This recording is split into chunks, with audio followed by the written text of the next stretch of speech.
আসসালামু আলাইকুম। আমরা এখন আছি আলুর ভিঁয়ে। এক কৃষক চাচা দেখুন কি সুন্দরভাবে আলুতে বিষ স্প্রে করছে। কি বিষ স্প্রে করছে আমি আপনাদের জানানোর এবং দেখানোর চেষ্টা করব। আসসালামু আলাইকুম চাচা, ওয়ালাইকুম আসসালাম। কেমন আছেন? হ্যালো। তো এই আলুর গাছ তো কবল বের হয়েছে, কি ওষুধ দিচ্ছেন? রেডোমিল ম্যানকোজিব। রেডোমিল ম্যানকোজিব, এটা দিলে কি উপকার কি? গাছ তাড়াতাড়ি বাড়াবি, মানে গাছ তাড়াতাড়ি বাড়বে, গাছ কালো হবে, পোকা মুক্ত হবে, সেজন্য আপনি এই ঔষধগুলো দেখছেন কি সুন্দরভাবে। এই কৃষক চাচা দেখুন কি সুন্দরভাবে আলুতে বিষ স্প্রে করছে রেডোমিল ম্যানকোজিব। আপনারা যারা আলু রোপণ করেছেন তারাও আলুর 8 থেকে 10 দিন বয়স হলেই গাছ উঠে যাওয়ার পর এই ওষুধগুলো স্প্রে করতে পারেন। এই যে দেখুন অনেক সুন্দরভাবে তিনি ঘাসগুলো গাছে ঔষধ স্প্রে করছেন অনেক চমৎকারভাবে।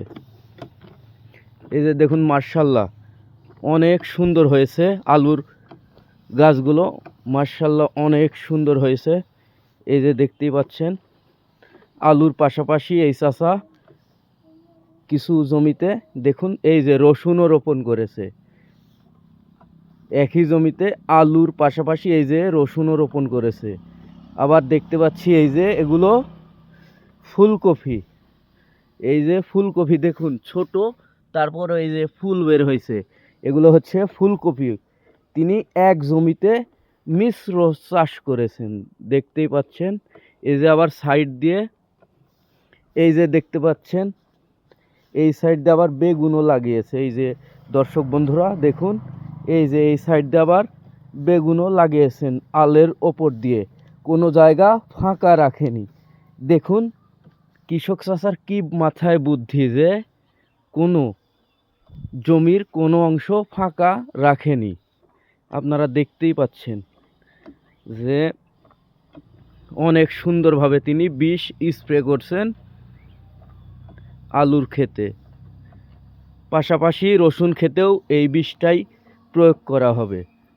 আপনাদের যাদের আলু ক্ষেত আছে 8 থেকে 10 দিন পরে এই বিষগুলো রেডোমিল আর কি বেটা ম্যানকোজিব, একতারা, এইগুলো ব্যবহার করতে পারেন। আসসালামু আলাইকুম। আপনারাও এই পদ্ধতিতে ওষুধ স্প্রে করবেন। সকলে সুস্থ থাকবেন, ভালো থাকবেন, আমার পাশে থাকবেন। নতুন নতুন ভিডিও পেতে লাইক কমেন্ট শেয়ার করে পাশে থাকবেন ইনশাল্লাহ। আসসালামু আলাইকুম।